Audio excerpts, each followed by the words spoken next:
Hi, I'm Mark Kerins, and I'm teaching Production 1, Film 1304 this Jan term. This is our intro video production course, so it's everything you need to do to come up with and shoot and edit and put out your own videos.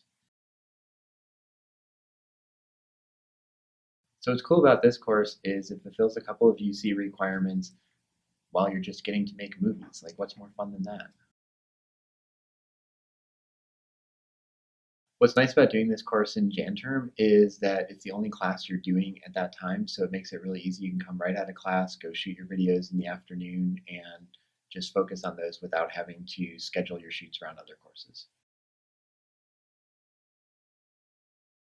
What students like about doing this course during Jan term is that it's really easy for them to just focus on making their videos.